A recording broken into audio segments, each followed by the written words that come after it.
walau karihal musyrikun. Segala puji bagi Allah Jalla Jalaluhu yang telah mengutus Rasulnya dengan petunjuk dan agama yang benar, agar Allah memenangkan agamanya di atas seluruh agama yang ada, meskipun orang-orang musyrik membenci hal itu. Allahumma salli wa sallim wa zid wa barik wa an'im ala abdika wa rasulika Sayyidina wa maulana Muhammadin wa ala alihi wa ashabi ajma'in, amma ba'd. Ya Allah, semoga salawat dan salam, berkah dan nikmat senantiasa Engkau curahkan untuk hamba kekasih-Mu, untuk baginda Nabi kita Muhammad alaihi salatu wassalam, untuk keluarga beliau, untuk istri-istri beliau, untuk putra-putri beliau, dan untuk seluruh sahabat Nabi. Semoga Allah meridhai kita bersama mereka. Amma ba'd. Jamaah rahimakumullah. Sebagian kita atau banyak dari kita yang tertipu dengan kesenangan dunia.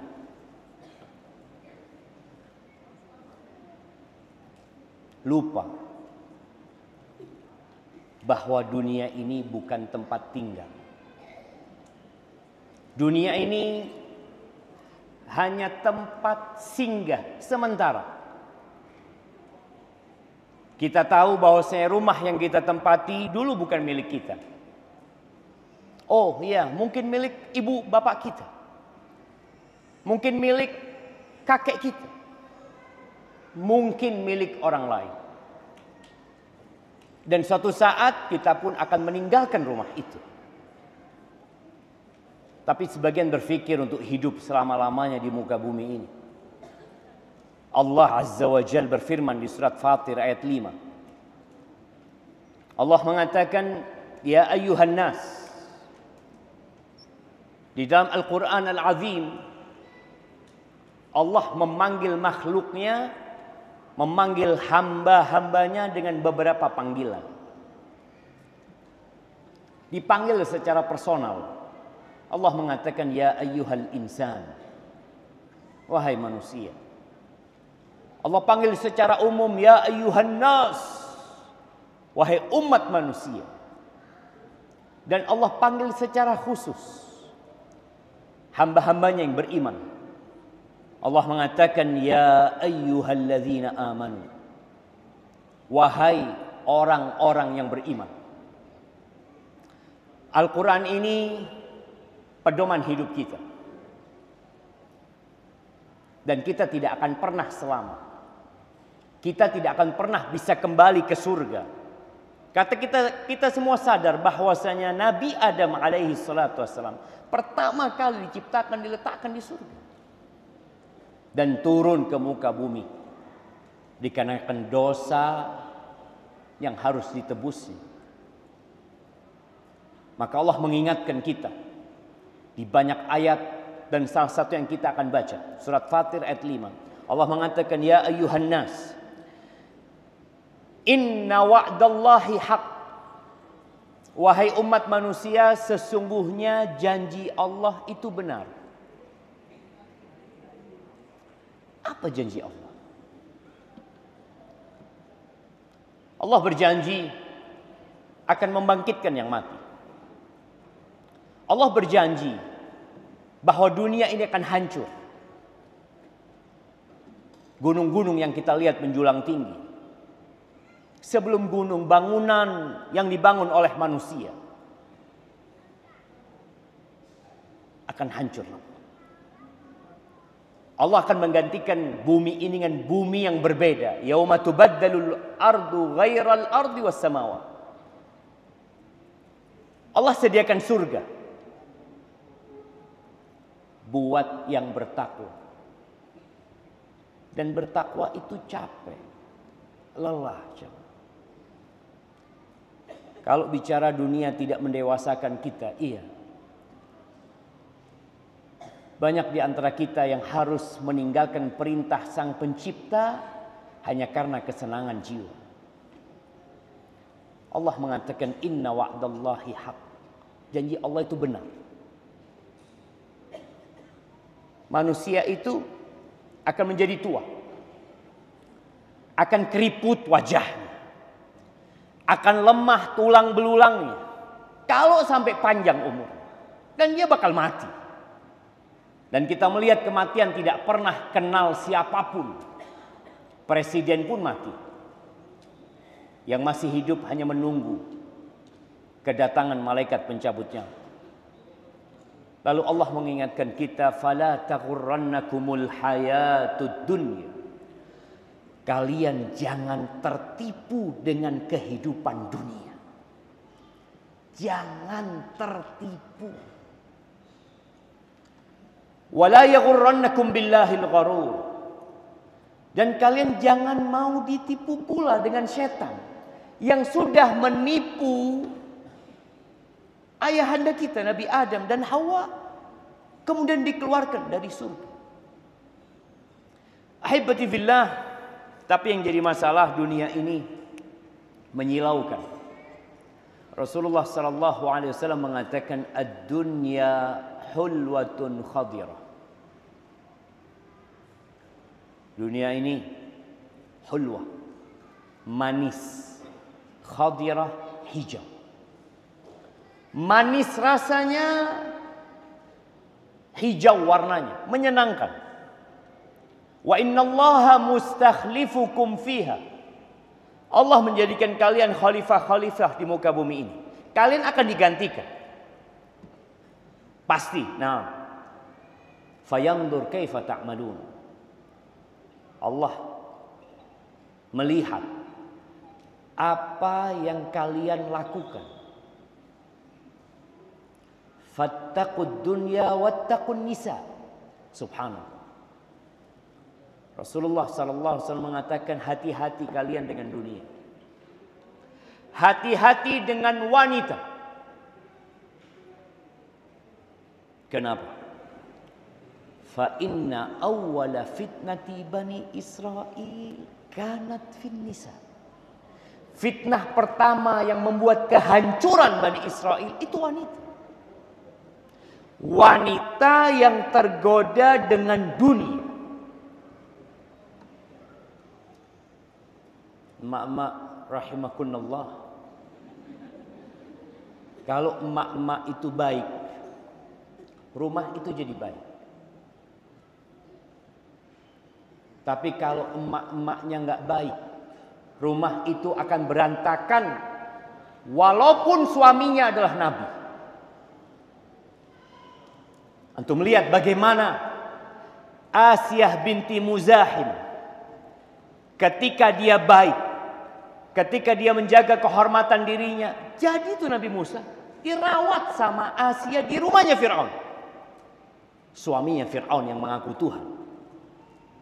Tapi bagaimana dengan Kan'an, putranya Nabi Nuh, bapaknya Nabi? Tapi karena istrinya nggak benar, jadinya seperti itu.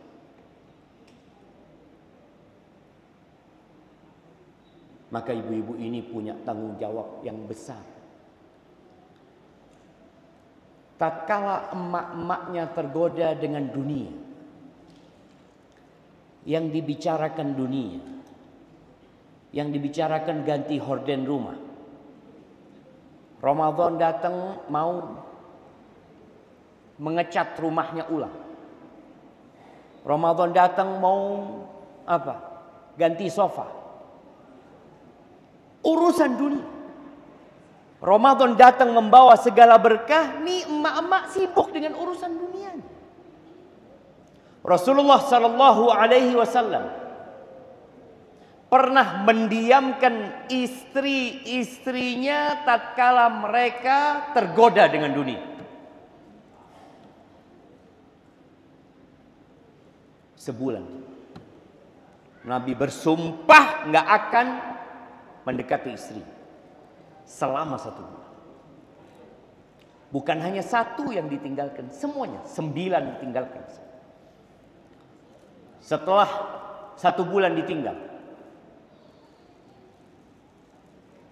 jadi kalau ibu-ibu didiamkan sama suaminya, apa yang dilakukan? Marah biasanya. Padahal engkau harus tahu kenapa dia mendiamkan. Ada apa dengan dirimu? Setelah sebulan, Nabi datang menjumpai istrinya satu persatu. Yang pertama beliau jumpai adalah yang paling beliau cintai. Beliau mengatakan, ya Aisyah, engkau coba musyawarah dengan orang tua. Engkau mau bersamaku atau selamat tinggal cukup di sini rumah tangga kita. Bayangin, kita sering membaca bagaimana lemah lembutnya Rasulullah SAW. Kita sering mendengar bagaimana cintanya Nabi kepada istri-istrinya, bagaimana penghargaan beliau, bagaimana perhatian beliau. Dan tatkala beliau mendiamkan istri-istrinya, itu salah satu bentuk perhatian beliau kepada istri-istri. Lalu beliau membacakan firman Allah di surat Al-Ahzab ayat 28 dan 29. Allah mengatakan, ya ayyuhan nabi, wahai nabi, qul li azwajika, wahai nabi, katakan kepada istri-istrimu. Apa? In kuntunna turidnal hayatad dunya wa zinataha fata'alaina umatti'kunna wa usarrihkunna sarahan jamila. Wahai istri-istriku, kalau visi dan misi kalian, kalau ambisi kalian adalah kehidupan dunia, kemewahan dunia, kelezatan dunia, kenyamanan dunia, fata'alaina, kalian kemana? Umatti'kunna, aku kasih mut'ah buat kalian, aku kasih harta buat kalian. Nabi akan adakan itu, harta akan diberikan kepada istri-istrinya. Setelah itu apa? Wa usarrihkunna sarahan jamil. Kemudian aku akan ceraikan kalian dengan perceraian yang baik. Kita pisah baik-baik. Nabi menawarkan itu kepada istri yang beliau cintai alaihi salatu wassalam. Dan itu salah satu bentuk cinta kepada Allah Azza wa Jalla. Kalau harus meninggalkan istrinya, tinggalkan. Kalau harus meninggalkan suaminya, tinggalkan. Gimana hidup tanpa istri dan suami? Allah berikan ganti yang lebih baik. Wa in kuntunna turidnallaha wa rasulahu wad daral akhirah. Kalau yang kalian inginkan, kalau ambisi kalian adalah Allah, yang dicari keridhaan Allah, yang dicari bagaimana mengikuti Rasulullah sallallahu alaihi wasallam, wad daral akhirah, dan kehidupan akhirat, fa innallaha a'adda lil muhsinati minkunna ajran azim. Sesungguhnya Allah Jalla Jalaluh menyediakan buat orang-orang yang berbuat baik di antara kalian pahala yang besar. Wallahi jemaah, kalau kita bicara pahala yang besar mungkin nggak kebayang kita. Kata Nabi SAW, mad dunya fil akhirah. Kira-kira kalau ibu-ibu suaminya orang paling kaya se-Surabaya, se-Indonesia, sedunia. Kata Nabi SAW, mad dunya fil akhirah. Dunia ini, kalau suaminya ibu punya seluruh isi dunia,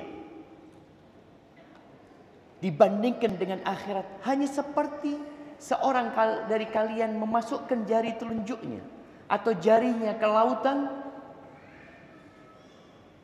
kemudian dia lihat ada berapa tetes air yang menempel di jarinya. Itu dunia. Dan samudra itulah akhirat. Nabi SAW mengatakan, la maudi'u sauti ahadikum fil jannah Tempatnya pecut. Dulu mereka naik kuda, naik onta, naik himar. Biasanya mereka bawa pecut. Pecut itu digantung biasanya. Tempat pecut kalian di surga. Artinya mungkin 1 meter saja tempat itu. Khairun minad dunya wa ma fiha. Lebih baik daripada dunia dan isi. Maka Nabi SAW mendiamkan istrinya selama 1 bulan supaya mereka mikir, engkau mau cari apa dalam kehidupan ini? Dan semua yang punya dunia akan meninggal dunia. Artinya yang dia miliki, yang dia kumpulkan, yang dia tabung ditinggal. Di surah Ali Imran ayat 185.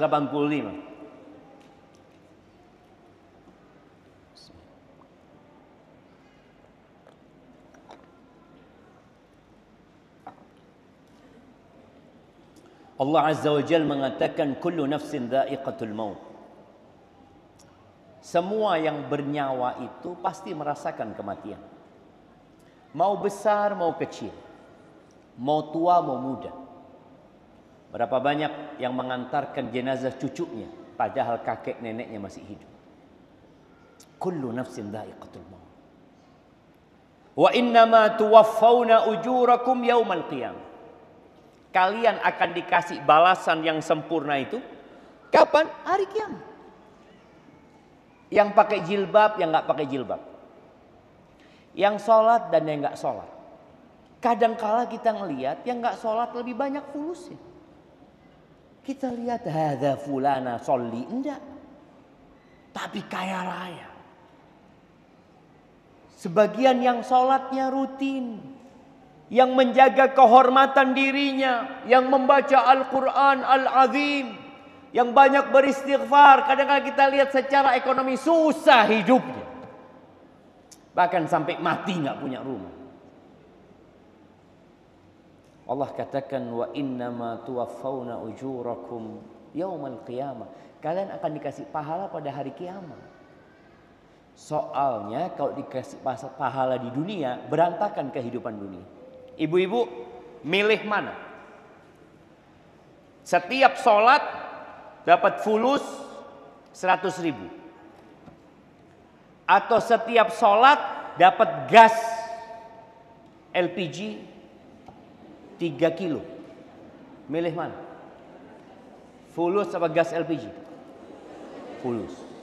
Baik, kalau sholat 5 waktu dapat berapa? Dapat 500. Buat apa fulus itu? Buat apa? Belanja. Baik, coba kita sekarang benar-benar merenungkan kehidupan ini. Seorang suami sholat 5 waktu dapat 500.000. Istrinya dapat 500.000. Punya anak 3. Anaknya sholat dapat 500.000. Berapa dapat sehari? 2,5 juta. Enak nggak hidup seperti itu? Berantakan. Mau belanja apa ibu? Mau belanja apa? Nggak ada supermarket yang buka. Nggak ada warung yang buka. Karena kalau mereka berpikir, aku buka warung itu cari duit. Kalau aku sudah dapat fulus, ada apa? Aku buka warung. Naik mobil, berangkat ke SPBU. Nggak ada yang jualan di SPBU. Loh, kenapa aku mau beli, aku bayar. Seliter 100.000. Kata dia, nggak perlu, ana sholli 2 rakaat dapat sudah. Makanya Allah nggak kasih pahala itu di dunia. Soalnya kalau dikasih di dunia, ini darul amal. Kehidupan ini harus berjalan. Orang harus bekerja. Jadi untuk cari maisha, orang harus kerja. Maka Allah nggak kasih orang berangkat haji, pulang haji bawa fulus banyak. Enggak, yang ada berangkat haji fulusnya habis. Nah, dia kerja lagi, Allah kasih rezeki lagi. Maka jamaah, kita perlu benar-benar meyakini kehidupan ini bukan tempat di dunia ini, bukan tempat bersenang-senang. Maka di dunia ini ada rumah sakit, di surga nggak ada rumah sakit. Di dunia ini kita butuh toilet, bahkan bayar mau ke toilet. Di surga nggak perlu toilet. Allah mengatakan tentang kehidupan akhirat itu, kulu washrabu hani'an bima aslaftum fil ayyamil khaliyah. Kalian makan, minum sesenang kalian. Di dunia orang sekaya apapun. Anda ingat, Anda punya amati, dia cerita. Suatu hari di tempat bengkel ganti oli dia, ada seorang perempuan dengan mobil mewahnya, dengan perhiasan yang menghiasi lengannya, bukan tangan, lengannya semua isinya dahab, emas. Ngomong amati, ya Allah enaknya hidupnya ibu ya, kata dia. Kata ibu itu, enggak juga, kata dia. Saya dulu miskin. Sekarang Allah beri banyak harta kepada saya. Tapi saya sekarang mau makan donat yang enak enggak boleh. Karena gula, diabetes. Mau makan ini yang enak enggak boleh. Artinya harta yang dia miliki enggak bermanfaat buat dia. Dia tidak bisa menikmati. Tapi di surga, kulu washrabu hanian. Jamaah subhanallah. Makanan itu cak lihat enak-enak dibuat sama emak-emak ini. Tapi ternyata yang mau makan mikir. Dia takut, ya Allah, kena gula, kena kolesterol, kena asam urat. Hadhihi dunya. Bukan tempat bersenang-senang. Sedangkan di akhirat terserah kau mau makan apa. Berdasarkan apa yang kalian amalkan di hari-hari yang berlalu. Allah mengatakan, faman zuhziha 'anil nar wa udkhilal jannah faqad faz. Barang siapa yang dijauhkan dari api neraka dan dimasukkan ke surga, loh ini loh orang yang beruntung. Orang yang beruntung itu orang yang dijauhkan dari neraka dan dimasukkan ke surga. Kalau keberuntungan di dunia, wa mal hayatud dunya illa mata'ul ghurur. Kehidupan dunia ini hanya kesenangan yang menipu. Allah berikan dunia kepada Fir'aun. Allah berikan dunia juga kepada Nabi Sulaiman. Pertanyaannya, kemana kerajaan Nabi Sulaiman? Di mana kerajaan Fir'aun? Nggak ada. Ahibati fillah. Tapi kita masih sering tertipu dengan kehidupan dunia ini. Orang yang ambisinya dunia. Orang kalau sudah ambisi dunia itu akan lupa dengan aturan. Padahal dunia ini penjara buat orang beriman. Pakai jilbab ini enak apa enggak? Enggak enak. Enggak enak. Gerah. Enggak bisa dia bersolek untuk dilihat sama orang lain. Padahal wanita itu ingin dipuji, ingin disanjung. Dengan dia harus pakai jilbab itu selesai urusannya.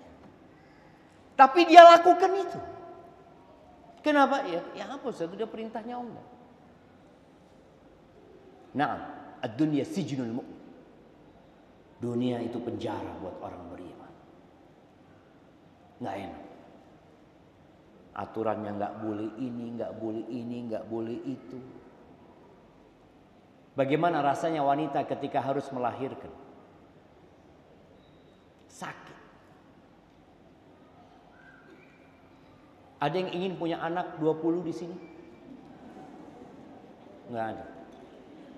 15? Generasi terdahulu itu Masya Allah.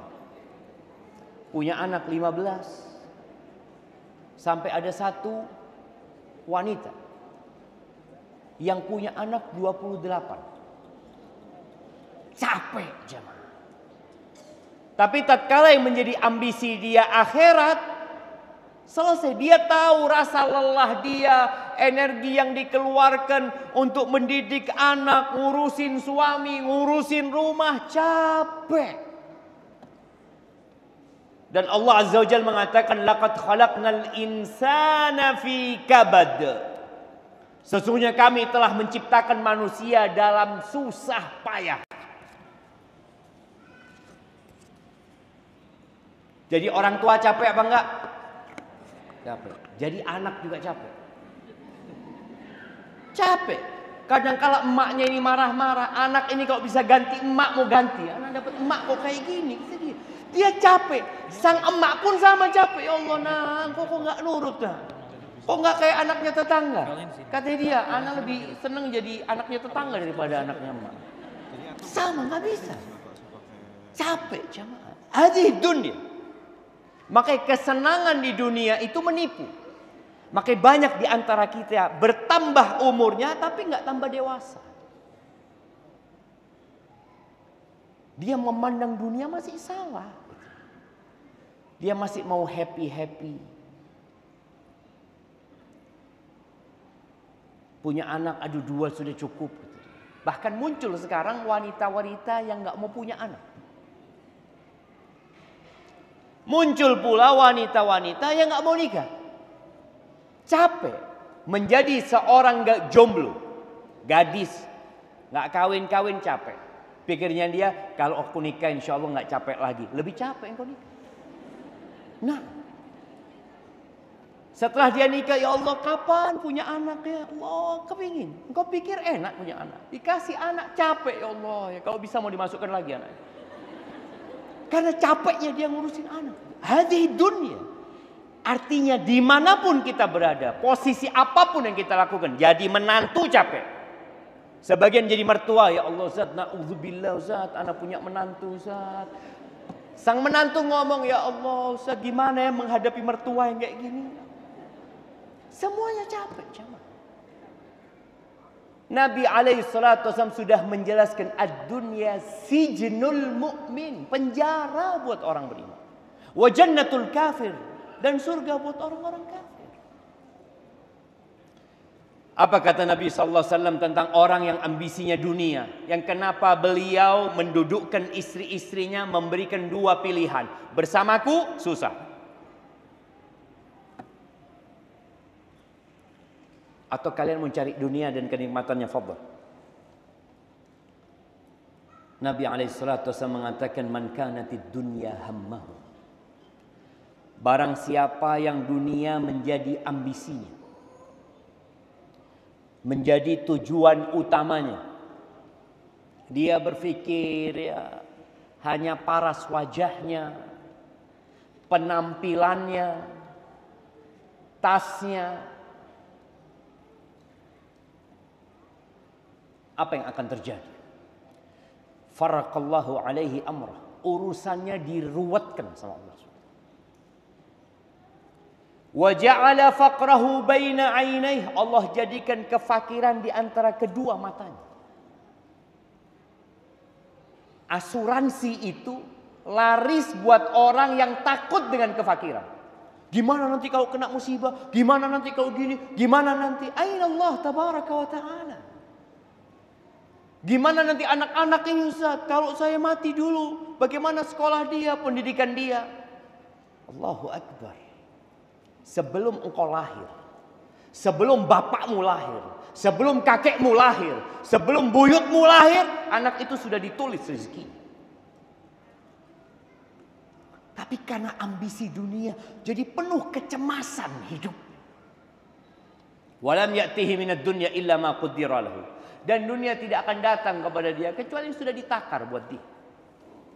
Namun dia mendapatkan dunianya dengan kecemasan. Pernah ngelihat orang naik BMW minum obat tidur, orang tukang becak tidur di becaknya. Itu bisa bayangin ya. Seharusnya nih tukang becak yang perlu minum obat tidur. Tapi ternyata yang punya BMW minum obat tidur. Kalau mau tidur harus minum. Apa yang dicari? Itulah hukuman dari Allah Azza wa Jalla. Hukuman. Cuma nggak sadar dia.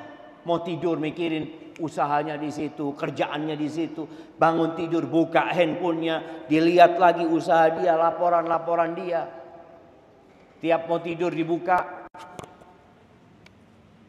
mobil bankingnya dilihat, berapa fulus hari ini. Ada kan? Besok dilihat lagi. susah hidupnya. Kaya, belum tentu kaya. Artinya bicara ambisi dunia, ini bukan kaya, bukan miskin. Boleh jadi ada orang fakir, miskin, tapi ambisinya dunia. Cuma dia nggak dapat. Dan boleh jadi ada orang kaya raya, ambisinya akhirat. Ini yang kedua kata Nabi SAW. Wa man kanatil akhiratu niyatahu. Barang siapa yang niatnya adalah akhirat, jama'allahu lahu amrah. Urusannya disederhanakan sama Allah SWT. Nggak ruwet. Urusan di rumah tangganya. Ibu-ibu, kalau dengar suaminya nikah lagi, dengar, percaya nggak? Percaya nggak? Apa yang dilakukan?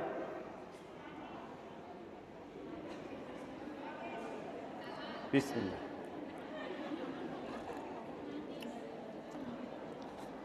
Nangis ya? Nggak apa-apa nangis. Menangis, bersedih. Tapi tatkala dia berpikir tujuan hidupku adalah akhirat, dia akan berpikir, kalau ini memang dari Allah Azza wa Jalla, aku yakin Allah tidak memberikan beban kepada hambanya lebih daripada kemampuan. Aku tidak lebih baik daripada Aisyah. Aisyah dipoligami. Aku tidak lebih baik daripada Hafsah. Hafsah dipoligami. Aku tidak lebih baik daripada Zainab bintu Jahsy. Dia pun dipoligami. Tapi tatkala seorang sudah berpikir, aku hidup ini buat akhir, urusannya jadi sederhana. Anda masih ingat dengan salah satu sesepuh yang ada di Surabaya. Anda tanya, kenapa dulu orang-orang dulu itu banyak mungkin kakek-kakeknya yang nikah lagi, kok kayaknya nggak ada masalah. Dia cerita dulu, ketika salah satu anaknya dipoligami sama suaminya, ini umi datang ke anaknya. Nak, engkau nggak usah tanya apa-apa sama suami. Wis biasa aja. Kalau sekarang uminya ngomong apa? Nak, awakmu si enom nak ya. Si ake si gelem. Wis urusannya mari nah. Subhanallah. Kenapa dua sikap ini berbeda? Karena perbedaan ambisi. Perbedaan melihat kepada dunia.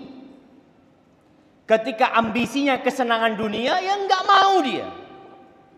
Na'udzubillah.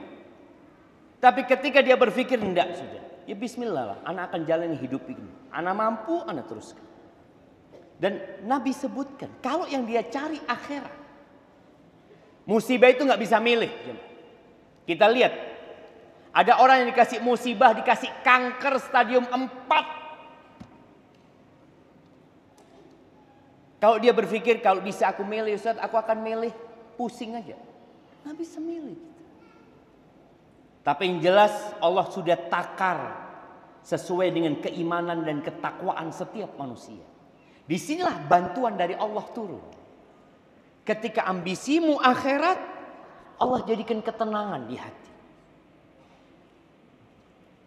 Jadi dewasa dia menghadapi kehidupan ini. Ketika dia bercermin, dia melihat wajahnya, wis tuwe aku ya. Nah, dan dia akan tahu wajah ini tempatnya nanti ada di tanah sana. Aku nggak akan dapat minta tolong sama suamiku nanti. Wala sama anak-anakku, aku akan ditinggal di sana. Wa ja'ala ghinahu fi qalbih. Allah jadikan orang ini kaya tapi di hati. Dia nggak pernah memandang kepada kekayaan orang lain. Dia mengatakan alhamdulillah. Suaminya ngasih belanja satu hari 20.000, dia ambil, jazakallah khair. Karena ambisi dia akhirat dan dia yakin Allah Azza wa Jalla memberikan ujian sesuai dengan kadar keimanan dia. Wa atathu dunya wa hiya raghimah. Allah kirimkan dunia nantinya kepada orang ini. Dalam kondisi dipaksa dunia datang kepada dia, padahal ambisi dia bukan dunia. Jamaah rahimakumullah, Allah ceritakan di dalam Al-Quran tentang suatu kaum yang menjadi dewasa setelah melihat hakikat dunia. Pernah melihat video tsunami di Jepang ya? Mungkin di Aceh tidak terlalu terliput oleh media. Terakhir yang di Jepang itu sudah ada CCTV di mana-mana, orang sudah pegang handphone ya. Jadi udah mulai canggih. Kita melihat ya, kapal-kapal yang harganya miliaran itu terbalik. Mobil-mobil yang bagus-bagus diangkut. Rumah-rumah berantakan dan semua orang mengatakan nafsi, nafsi, ditinggal hartanya, ditinggal rumahnya, ditinggal motornya. Dia berusaha menyelamatkan dirinya sendiri. Hadhihi dunya.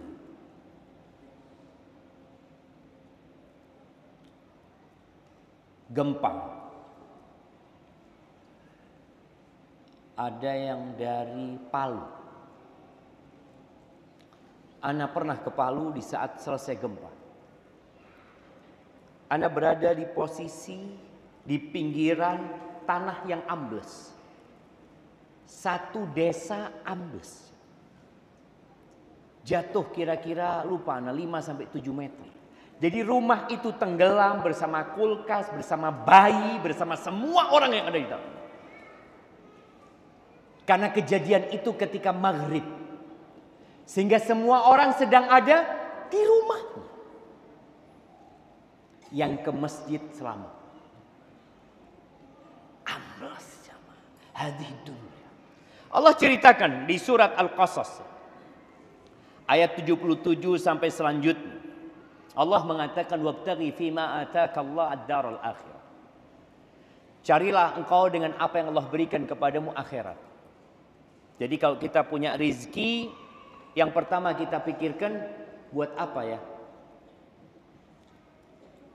Aku kayaknya kepingin punya AC di kuburanku.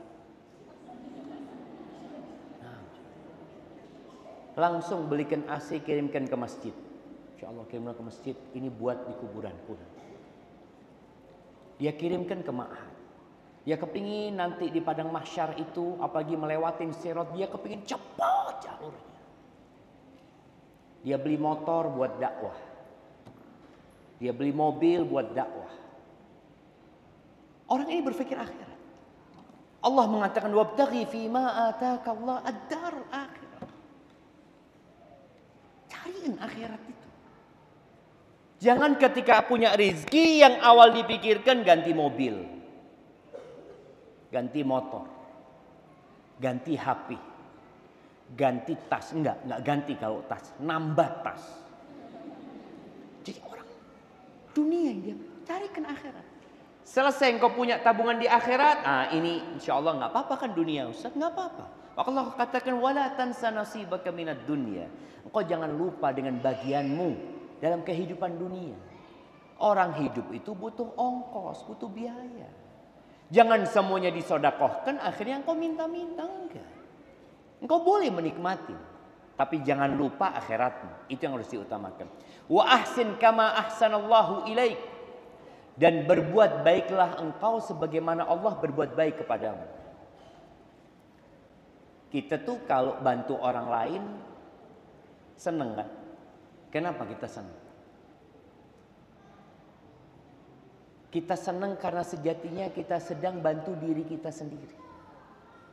Jadi tatkala kita bantuin orang-orang yang susah ya, membangun masjid, ya, ketahuilah aku sedang berbuat baik kepada diriku sendiri.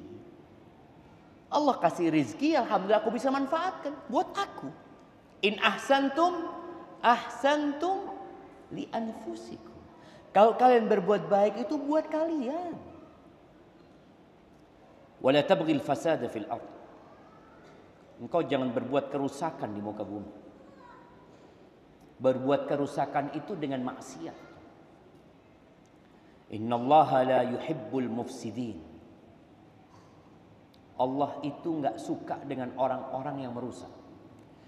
Ucapan ini disampaikan sejatinya kepada Qarun. Apa kata Qarun? Ketika disuruh mencari akhirat dengan hartanya, dengan kedudukannya, dengan jabatannya, dia mengatakan qala innama utituhu ala ilmin indi.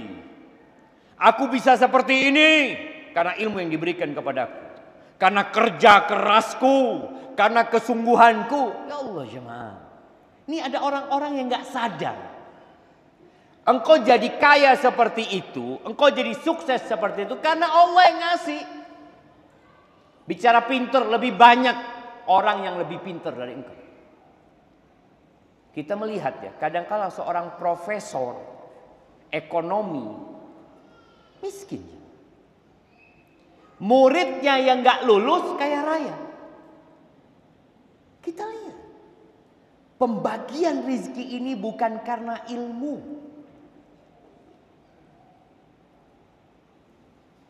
dan bukan karena jabatan dan kedudukan. Pembagian rizki itu karena Allah yang kasih. Makanya berapa banyak orang meniru usaha orang lain, sama-sama buka warung soto, yang ini rame, yang ini sepi. Kenapa? Allah Azza wa Jalla yang ngasih. Maka Qarun mengatakan innama utituhu ala ilmin indi. Apa kata Allah? Awalam ya'lam. Apa dia enggak tahu? Apa dia enggak melihat? Annallaha qad ahlaka min qablihi minal qurun man huwa asyaddu minhu quwwatan wa aktsaru jam'a. Apa dia enggak tahu? Allah sudah membinasakan kaum-kaum sebelum dia yang lebih kuat, yang lebih banyak pasukannya, yang lebih banyak pengikutnya. Allah binasakan. Bagaimana kaum Ad? Bagaimana kaum Samud? Kalau kita melihat sekarang bagaimana kita melihat adanya piramid-piramid di Mesir yang membuat orang takjub. Ya Allah, hebat mereka ya. Mana hebat mereka? Kemana Fir'aun dan bala tentaranya? Gak ada. Allah ingatkan Qarun ini, innallaha wa la yus'alu an dzunubihimul mujrimun. Dan dia enggak ditanya tentang dosa-dosa mereka. Allah akan hancurkan para pelaku dosa. Fa kharaja ala qaumihi fi zinati.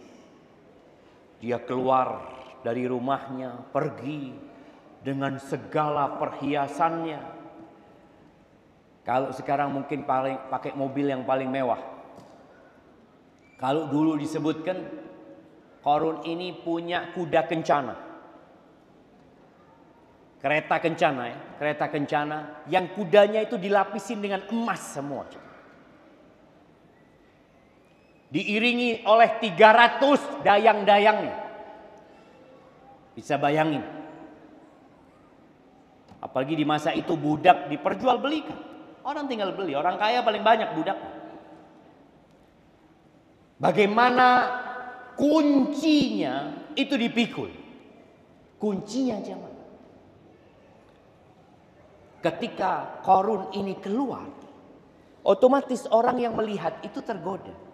Kita kalau ngelihat ya Ferrari lewat, Allahu Akbar, siapa ini? Ngelihat Lamborghini lewat depannya rumah orang yang kaya. Qala alladhina yuriduna al-hayata ad-dunya ya laita lana mithla ma utiya Qarun. Innahu ladzu hadzin azim. Orang yang ambisinya dunia, kalau ngelihat perhiasan dunia, kemewahan dunia, apa yang dia katakan? Andai kata aku dikasih seperti yang dikasih Qarun. Qarun itu benar-benar beruntung sekali. Kita kan kalau ngelihat orang sukses, untung awakmu, seneng hidupmu. Padahal belum tentu ya. Kita lihat ini orang-orang yang belum dewasa. Wa qala alladziina utul 'ilma. Sikap yang kedua, sikap orang yang dewasa. Orang yang dewasa, orang yang dikasih ilmu. Ingat ya, Allah itu benci. Kata Nabi SAW, Innallaha yubghid. Allah benci sama siapa? Kulla alimin bid dunya jahil bil akhirah. Allah benci sama setiap orang yang pintar urusan dunia, bodoh urusan akhirat. Benci Allah sama orang. Tadi kelompok yang pertama ingin seperti Qarun. Kita kalau melihat orang dengan kemewahannya ingin, ya Allah, melihat dia pakai gelang 2 kilo. Gitu ya Allah, kapan anak punya gelang kayak gitu? Ingin. Wa qala alladziina utul ilma, orang yang dikasih ilmu beda sikap. Apa kata dia? Wailakum. Celaka kalian. Kok kalian ingin seperti Qarun? Yang kalian pikirkan dunia. Ingin seperti fulan, mungkin sekarang banyak contoh-contoh Qarun yang lainnya. Tapi seperti nggak ada yang sekaya Qarun. Kenapa anak katakan nggak ada yang sekaya Qarun? Orang-orang kaya sekarang cuma angka. Dia punya nomor, angka di rekening dia. Qarun nyata kekayaan dia. Gudangnya itu isinya emas lantakan semua. Ada hartanya dia nyata. Dan dia tunjukkan bagaimana ketika dia keluar dari rumah.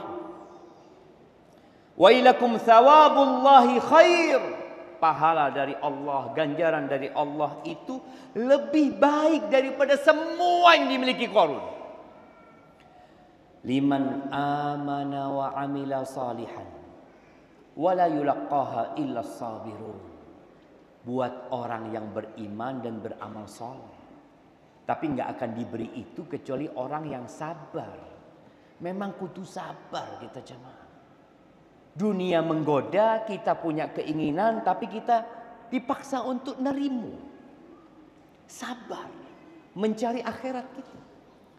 Apa yang terjadi? Selesai itu cerita. Fakhasafna bihi wa bidarihil ardh. Allah tenggelamkan Qarun dan rumahnya. Bayangin coba. Jadi bukan hanya Qarun yang ditenggelamkan. Bukan disisakan rumah dan hartanya, enggak. Sampai hari ini orang kalau menemukan harta terpendam, apa kata dia? Harta kami. Harta Qarun. Mana harta Qarun di sini? Allah tenggelamkan Qarun dengan rumahnya jemaah. Selesai, enggak kelihatan lagi rumahnya Qarun. Yang orang setiap lewat, ya Allah, kapan ya aku bisa seperti Qarun? Ya Allah, cok senengnya Qarun ya Allah tenggelamkan jemaah. Fama kana lahu min fi'atin yansurunahu min dunillah. Enggak ada yang bisa nolongin Qarun. Wa ma kana minal muntasirin.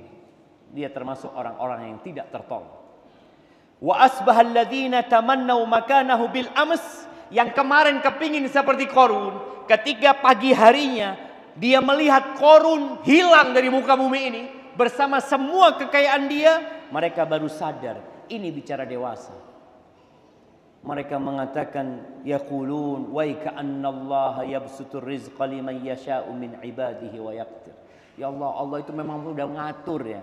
Allah udah ngatur siapa yang dikasih harta lebih, siapa yang dikasih harta yang ditakar, yang sedikit sama Allah Azza wa Jalla. Laula an mannallahu alaina, kalau Allah tidak memberikan karunia-Nya kepada kita, la khasafa bina. Kita sudah tenggelam seperti Qarun. Wa ka'annahu la yuflihul kafirun. Nggak akan senang, nggak akan sukses orang-orang kafir. Yang kafir kepada Allah dan kafir kepada nikmat-nikmat yang Allah berikan. Ahibati fillah. Maka saatnya kita sadar bagaimana menyikapi dunia ini. Ada yang masih sibuk dengan tubuhnya. Boleh engkau sibuk dengan penampilanmu, tapi untuk suamimu. Banyak suami-suami ini yang mengeluh. Ana jangan dicurhatin tentang suaminya. Karena suaminya ibu-ibu nggak ada di sini. Ane ngasih nasihat lagi siapa? Ngasih nasihat ibu emak-emaknya. Tapi kalau ada bapak-bapaknya, ane bisa kasih nasihat.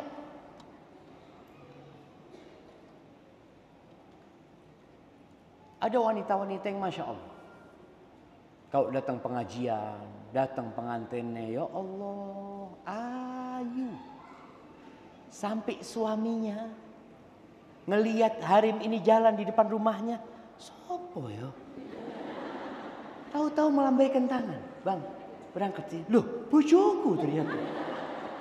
Subhanallah, jemaah. Iya loh jemaah. Tapi ketika di rumah dia nggak perhatian sama suaminya. Kenapa dunia? Dia mencari pujian dan sanjungan dari teman-temannya. Ingin dipuji bahwasanya dia wanita yang cantik. Apa gunanya engkau? Bagaimana Allah Azza wa Jalla mengatakan kepada para wanita, waqarna fi buyutikun wa la tabarrujna tabarrujal jahiliyatil ula. Wahai para wanita, tinggallah kalian di rumah kalian. Diarahkan nih, tinggal di rumah. Kalau harus keluar karena ada keperluan, maka jangan bersolek seperti bersoleknya orang jahiliyah. Dia menampakkan kecantikannya kepada orang lain, sedangkan kepada suaminya dia tidak menampakkan hal itu. Allah Azza wa Jalla ketika mensifati wanita-wanita yang soleha, fasalihatu qanitatun hafizatun lil ghaibi bima hafizallah. Wanita yang soleha itu yang taat. Taat sama siapa? Sama Allah. Taat sama suami. Apa yang Allah perintahkan jalankan. Tapi tadi karena tergoda dengan dunia, dia ingin, apalagi sekarang dengan handphonenya, dia bisa sibuk dengan selfie-nya ya. Sehari bisa 7 kali selfie. Dan ternyata orang yang suka selfie itu katanya sakit jiwa. Nah, benar. Dia ketawa-ketawa sendiri. Mari kita coba dibaca. Maka tolong kalau engkau memang ingin dipuji, bagaimana yang memujimu suamimu? Bagaimana yang memujimu anak-anakmu? Bagaimana dia bangga, aku bangga dengan emakku. Masya Allah jemaah. Ada seorang wanita yang curhat tentang bapak. Bagaimana dia bangga sama ibunya. Bapak ibunya ini cerai.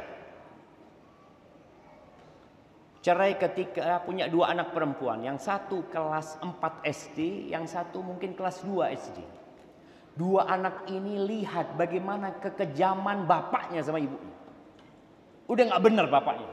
KDRT, akhirnya ibunya diceraikan, bapaknya kawin lagi. 2 anak ini gak pernah dikasih nafkah sama bapaknya.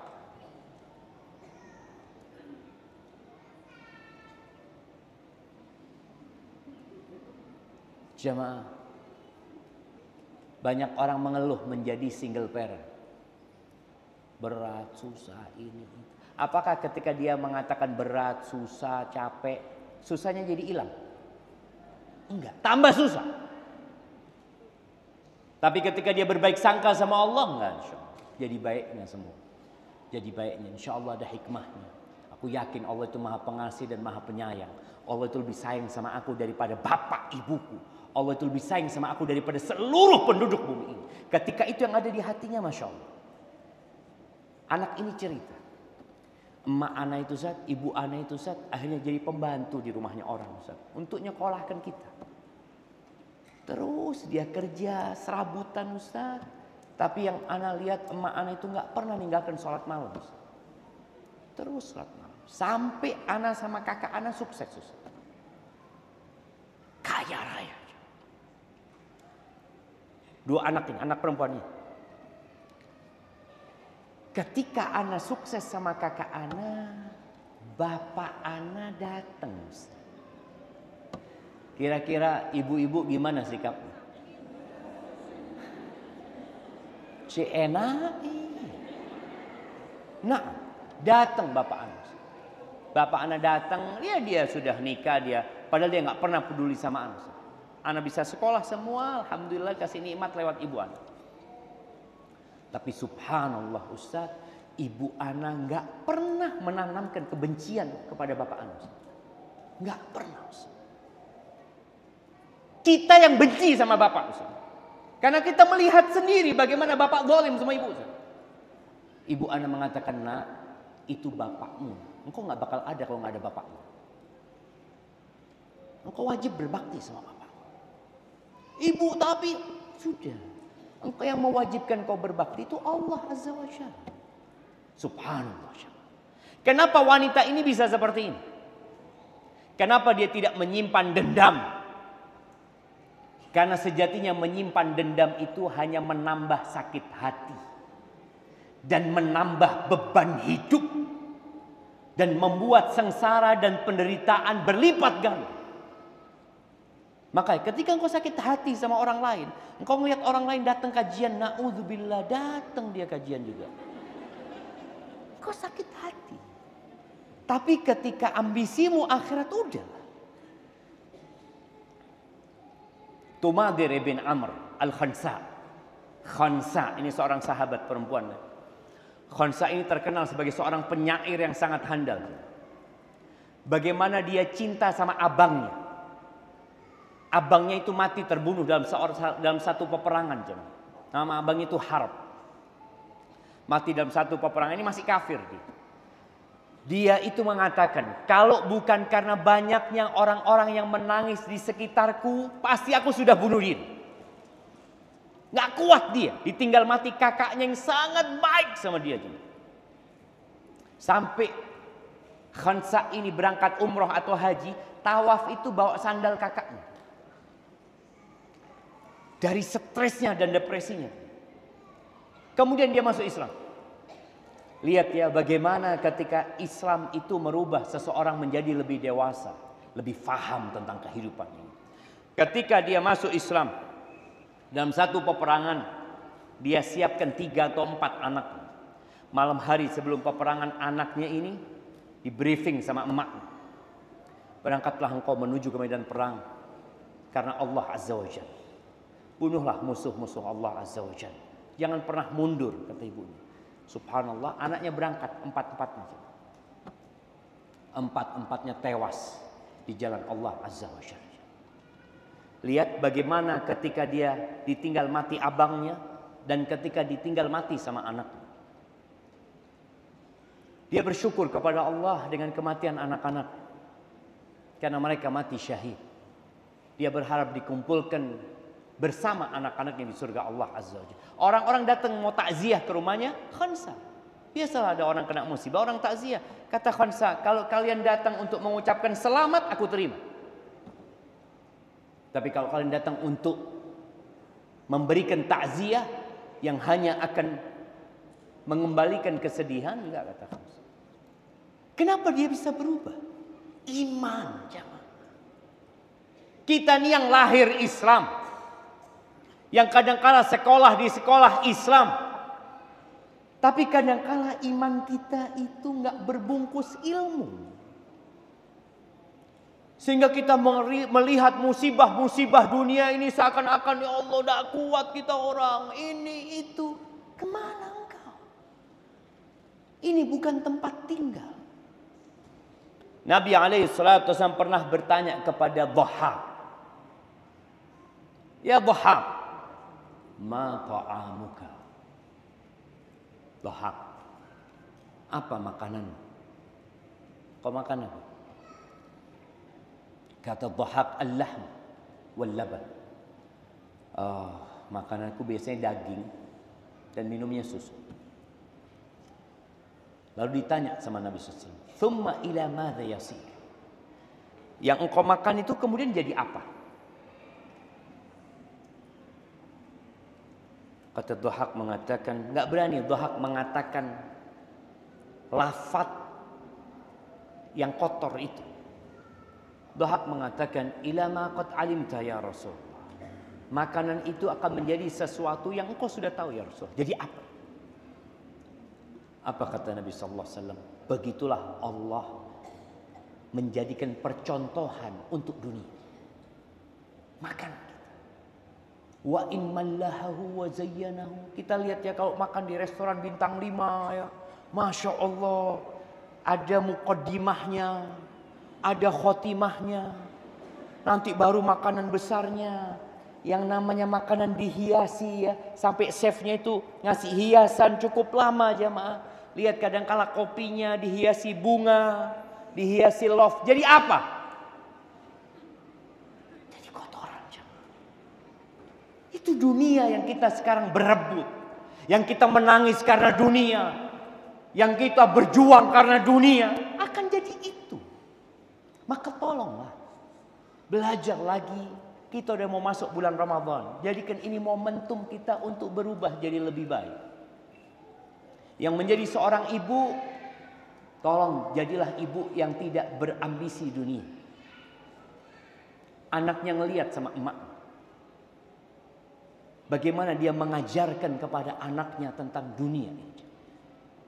Anak ingat dengan seorang cerita di Solo.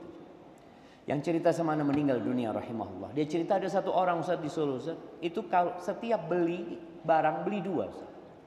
Beli baju dia 2. Yang satu dia pakai, yang satu dia sedekah. Uang belanja bulanan 2 Ustaz. Bukan karena istrinya 2. Istrinya 1. Yang satu ditaruh di rumah, yang satu ditaruh di panti asuhan. Sampai suatu hari dia beli mobil 2. Satu dia pakai, satu dia sedekah. Anak-anaknya protes sama bapaknya. Ayah, kalau baju 2, belanja 2 iyalah. Tapi kalau mobil kasihkan anaknya. Kata bapaknya, nak, abah ini nak. Bukan hanya mau pakai baju di dunia. Abah juga kepingin pakai baju nanti di akhirat. Abah bukan hanya ingin makan di dunia. Abah ingin makan yang enak nanti di akhirat sana. Abah tidak ingin pakai mobil cuma di dunia. Abah ingin pakai mobil di akhirat nanti. Ibu contohkan kepada anak-anak.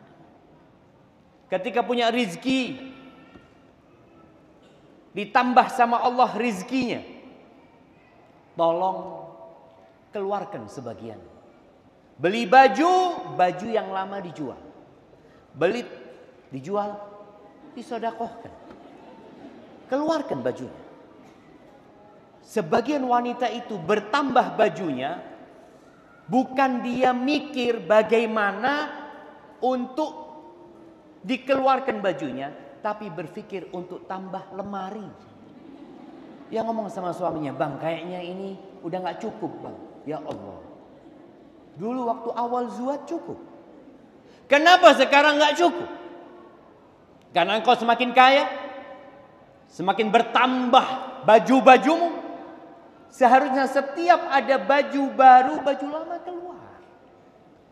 Kalau bisa setiap beli baju baru 2, yang 1 dibagikan. Ajarkan anak kita seperti itu. Bukan menumpuk barang. Sampai kadangkala di gudang itu banyak barang yang tidak dipakai.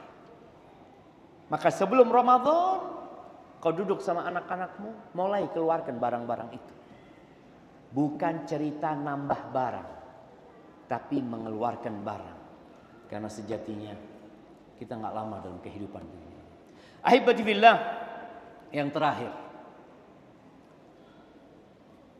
ada doa yang diajarkan Rasul Sallallahu Alaihi Wasallam yang sering beliau bacakan untuk para sahabatnya ketika beliau bermajlis dengan para sahabat. Beliau berdoa mengatakan seperti ini. Allahumma qsim lana min khasyatika ma tahulu bihi bainana wa baina ma'asi. Ya Allah, bagikan buat kami rasa takut kepadamu. Nabi minta rasa takut. Kita banyak minta rizki. Kita banyak minta kenyamanan. Nabi minta sama Allah rasa takut kepada Allah. Yang dengannya engkau halangi aku dari berbuat kemaksiatan. Karena ada orang tahu haram tapi tetap dilakukan. Tahu nggak boleh tapi tetap dikerjakan. Tahu kewajiban tapi ditinggalkan. Karena nggak ada rasa takut. Maka minta rasa takut kepada Allah Azza wa Jalla. Yang kedua, wa min ta'atika ma tuballighuna bihi jannatak. Dan bagikan buat kami rasa takut kepadamu. Bagikan buat kami ketaatan kepadamu. Semangat ibadah, semangat baca Quran, semangat sholat sunnah, semangat berbagi. Minta sama Allah.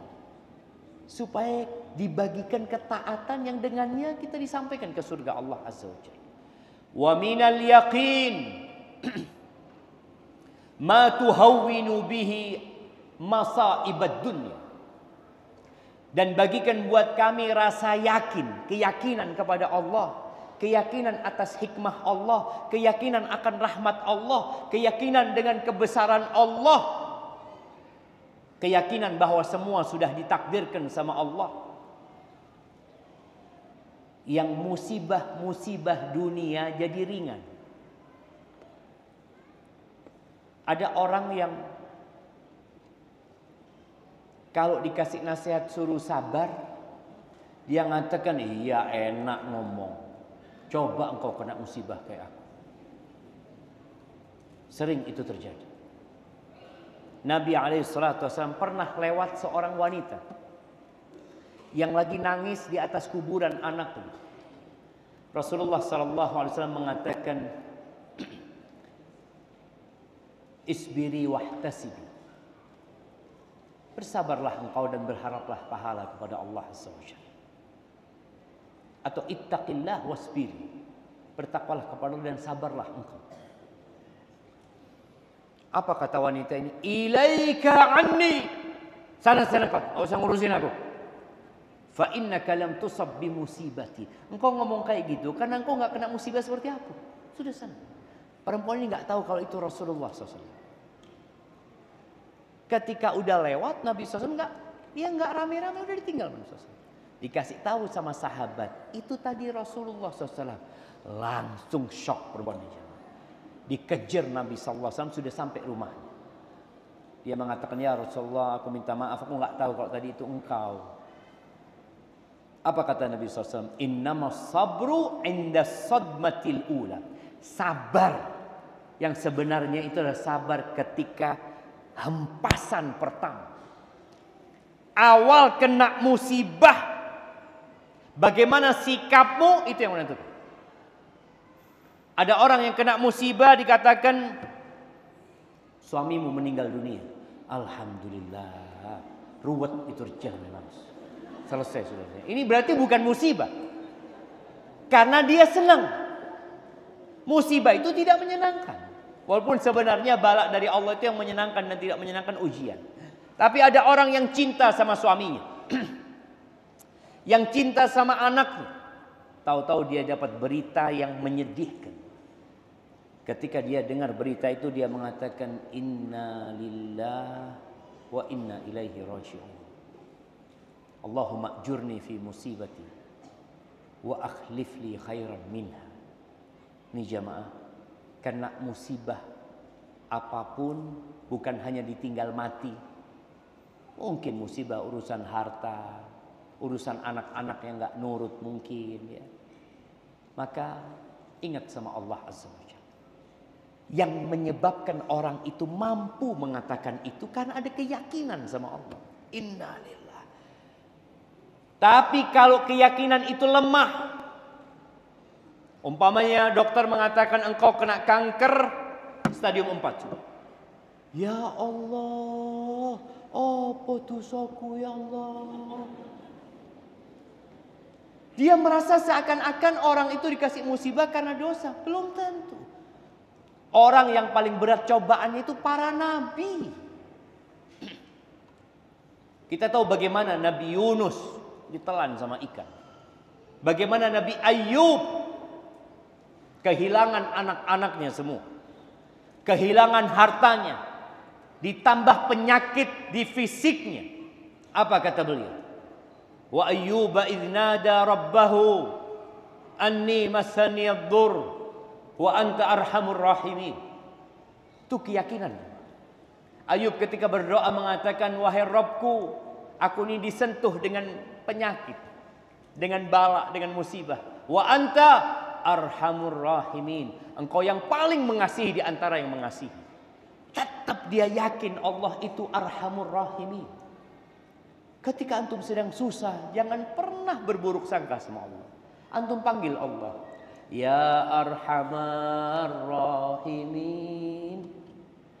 Ya Allah, engkau yang paling pengasih ya Allah. Musibah yang menimpaku ini adalah tanda kasih sayangmu kepadaku ya Allah. Nah, Allah kalau cinta sama hambanya itu dikasih bala. Cuma kita butuh keyakinan itu, minta sama Allah Azza wa Jalla. Wa minal yaqin ma tuhawwinu bihi alaina masa'ibad dunya wa matti'na bi asma'ina wa absarina wa quwwatina ma ahyaitana waj'alhu al-waritha minna. Ya Allah, jadikan kami bisa menikmati pendengaran kami, penglihatan kami, kekuatan kami selama kami hidup, dan jadikan itu pewaris kami. Nabi minta SAW sampai mati sehat. Karena ada orang bertambah umur, pendengarannya berkurang. Bertambah umur, penglihatannya berkurang.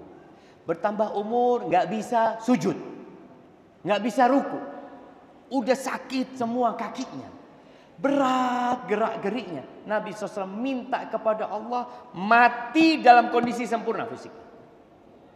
Nggak apa-apa. Karena di antara tujuannya supaya tidak merepotkan orang lain. Nabi juga berlindung di hadis yang lainnya, Allahumma inni a'udzubika an uradda ila ardhalil umur. Ya Allah, jangan sampai aku dikembalikan ke umur yang rendah, yang pikun ya. Kita minta sama Allah. Waj'al tha'rana 'ala man zalamana wansurna 'ala man 'adana. Jadikan balas dendam kami buat orang-orang yang menzalimi kami. Sudah engkau ya Allah yang ngurusin orang-orang yang menzalimi kami. Dan tolonglah kami menghadapi wansurna 'ala man 'adana. Tolong kami menghadapi orang-orang yang memusuhi kami ya Allah. Tolong kami ya Allah. Wala taj'al musibatana fi dinina. Ya Allah, jangan jadikan musibah itu menimpa agama kami. Jangan sampai. Bagaimana musibah menimpa agama? Kayak apa jemaah? Salatnya telat-telat. Musibah. Kita yang seharusnya satu hari hatam satu juz, baca satu juz, hari itu kita ya Allah nggak baca, nah ya Allah sibuk dengan handphonenya, musibah. Berdoa minta jangan jadikan musibah kami menimpa agama kami. Wala taj'al musibatana fi dinina, wala taj'alid dunya akbar hammina. Jangan jadikan dunia itu ambisi kami yang paling besar. Wala mablagha ilmina. Dan jangan jadikan ilmu kami itu hanya untuk dunia. Jangan sampai. Wala taj'al musibatana fi dinina, wala taj'alid dunya akbara hammina, wala mablagha ilmina, wala tusallit alaina man la yarhamuna. Dan janganlah engkau jadikan penguasa kami orang-orang yang tidak sayang sama kami. Barakallahu fiik. Anda rasa itu yang dapat Anda sampaikan pada kesempatan kali ini. Semoga yang didengar bisa diamalkan. Dan setelah didengar, ditulis, diamalkan, tolong ajak yang lainnya untuk mengamalkan. Karena setiap muslim itu punya kewajiban menyampaikan apa yang dipelajari. Semua orang itu merugi. Illal ladzina amanu wa 'amilus salihati wa tawasau bil haqq wa tawasau bis sabr. Dia saling mengingatkan kepada kebenaran. Tapi kalau kita sudah menyampaikan kepada orang lain, siap untuk dibuli, siap untuk dimaki, siap untuk dikatai sama mereka, ya harus sabar. Karena kemungkaran itu tidak merajalela kecuali disebabkan kita yang tahu dia. Aku lu qauli hadza. Enggak ada pertanyaan. Nah,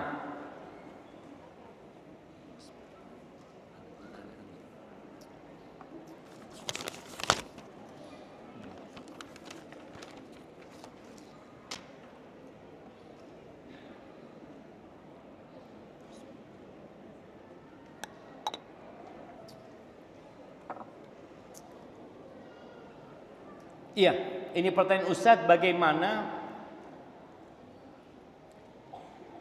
orang-orang yang mengadakan pernikahan tapi tidak sesuai dengan syariat?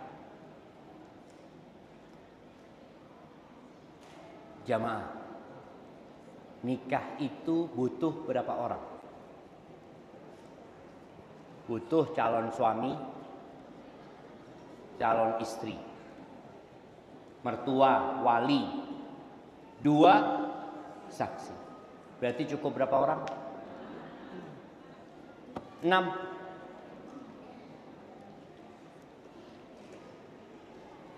Kita itu kadangkala yang mudah dibikin ruwet.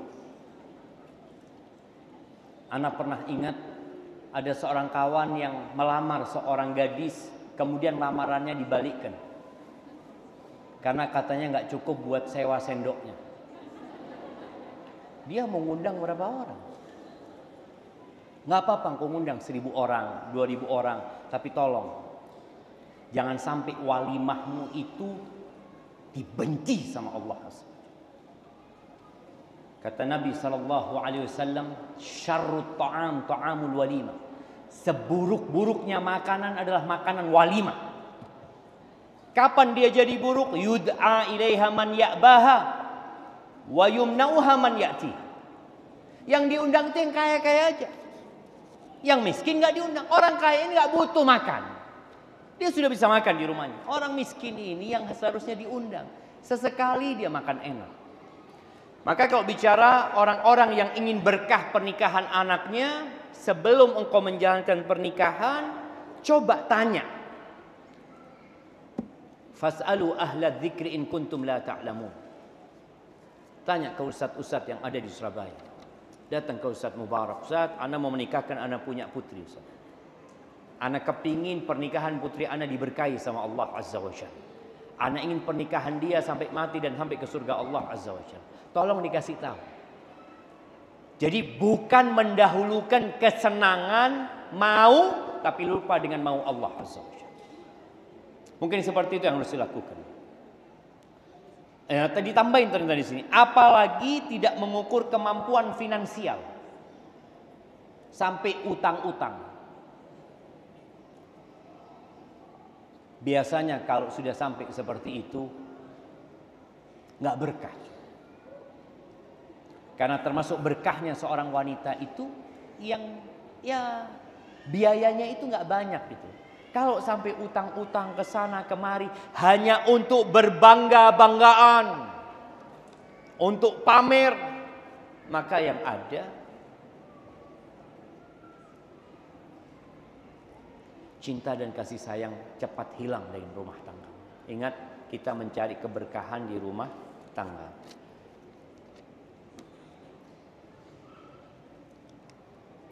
Dunia bagaikan jari yang dicelupkan di samudra.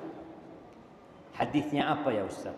Ana akan bacakan hadisnya lagi kalau mau dicatat ya, supaya bisa disebarkan kepada orang-orang yang mau menyebarkan. Naam.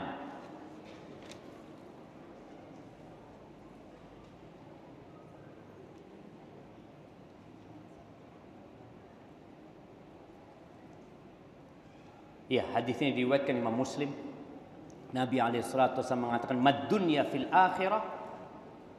Tidaklah dunia di akhirat itu illa kama yaj'alu ahadukum isba'ahu hadhihi fil yam. Kecuali seperti seorang meletakkan jarinya di samudra, falyanzur bima yarji'. Falyanzur bima yarji'. Hendaklah dia memperhatikan ada berapa yang tersisa di tangan dia dari air tersebut. Ini hadis diriwayatkan oleh Imam Muslim. Barakallahu fikum. Kebetulan Abi Ana meninggal tanggal 23 Ramadan. Sebelum meninggal tidak mampu puasa 4 hari. Kami sempat membayar 1 hari. Tapi kami baca di media, jika rahimahullah tidak bertemu hari-hari setelah Ramadan, maka tidak ada utang puasa. Apa benar seperti itu, Ustaz? Jazakallah khair. Nah, ini diantara pendapat para ulama ya, berkaitan dengan hadis man mata an siyamin sama anhu ahluh aw waliyuh.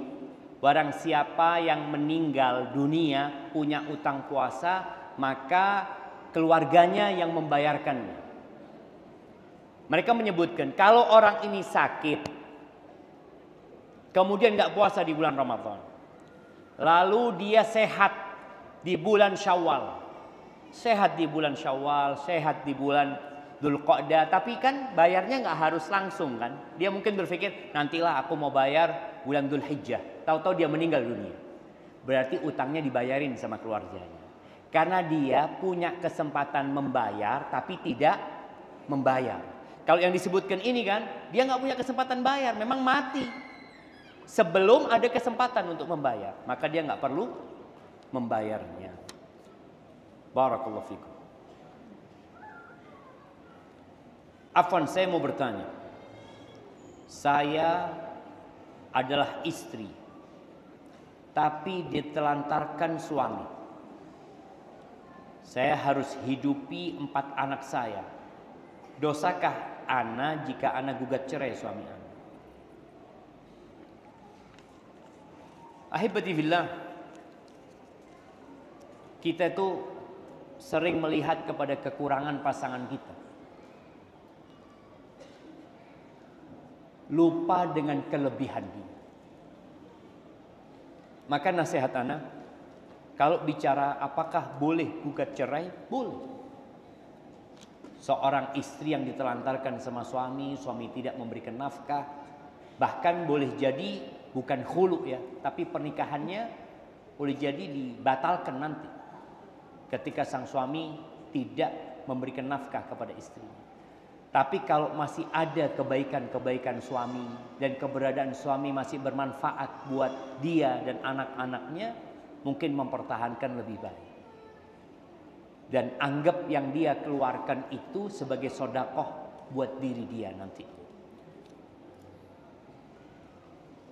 Bagaimana cara mengajak anak agar semangat ke kajian? Iya, ahibati fillah, ana lihat kita itu punya masalah dengan anak-anak remaja. Yang datang kajian itu kebanyakan ibu-ibu muda atau ibu-ibu tua. Yang remaja ini kok sepertinya dilupakan.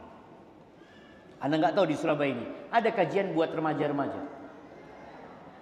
buat umur 14 sampai 19.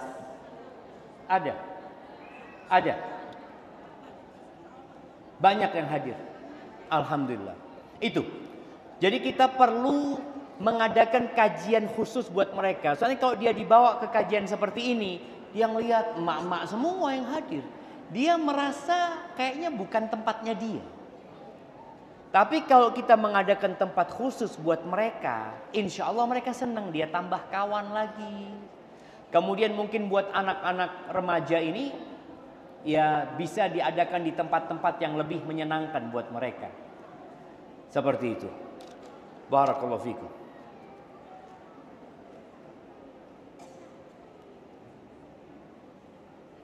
Ustaz, setelah ini akan datang bulan Ramadan. Tolong doakan kami semua yang hadir di sini agar dapat berjumpa dengan Ramadan. Naam, Allahumma ballighna Ramadan. Allahumma sallimna li Ramadan wa sallim Ramadan lana wa taqabbalhu minna wa tasallamhu minna mutaqabbalan. Dan tolong motivasi bagi wanita yang berhalangan di malam Lailatul Qadar. Jemaah, perempuan memiliki banyak keterbatasan.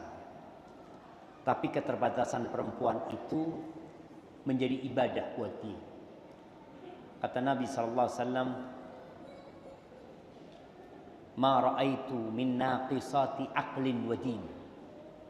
Aku tidak pernah melihat seorang yang akalnya kurang, agamanya kurang, yang dapat membuat laki-laki yang tegas itu jadi goyang daripada kalian, kata Nabi SAW. Perempuan itu tadi ketika datang bulan dia nggak sholat, dia nggak puasa. Apa yang harus dia lakukan? Yang perlu dia lakukan adalah mulai saat ini sudah niat mencari Lailatul Qadar. Ada di hati dia, ya Allah aku kepingin dapat Lailatul Qadar. Tapi dia tahu kayaknya ana malam Lailatul Qadar itu datang bulan nanti.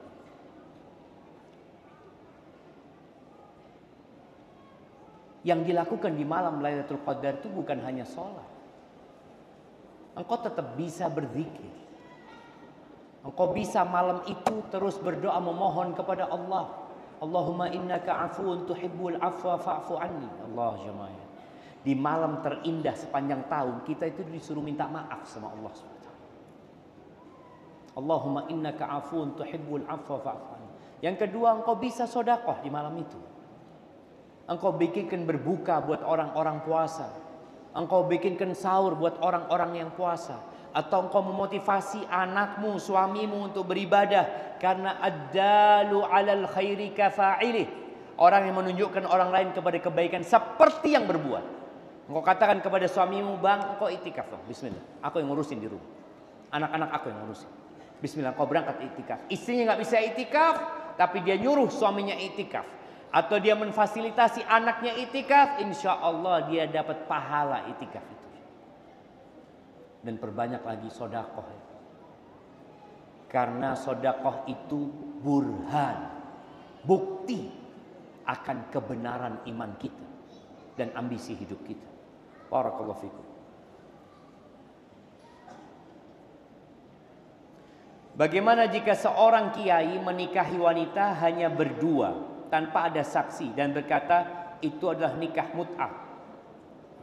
Na'udzubillah. Ya ahibati fillah, nikah mut'ah ini nikah yang pernah diperbolehkan. Nikah mut'ah itu nikah yang dengan jangka waktu yang ditetapkan. Syarat pernikahan itu tetap harus ada walinya. Ada dua saksi. Nikah mut'ah ini nikah yang lengkap persyaratannya itu, tapi ada jangka waktu yang ditetapkan. Saya nikahkan engkau dengan putriku 2 hari. Itu nikah mut'ah dan nikah itu diharamkan. Pernah dulu diperbolehkan, kemudian di hadis Ali bin Abi Thalib ketika perang Khaybar, Nabi SAW mengumumkan bahwasanya diharamkan yang namanya keledai jinak itu dan nikah mut'ah. Cuma kita perlu tahu dosa itu biasanya kita nggak ingin orang lain tahu. Itu dosa. Maka dianjurkan orang yang nikah itu untuk walimah, walaupun 1 ekor kambing, tetap dia berusaha untuk ada walimah.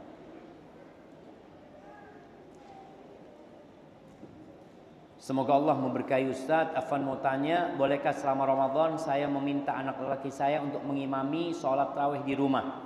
Jadi dia tidak melakukan sholat tarawih di masjid. Boleh, nggak apa-apa.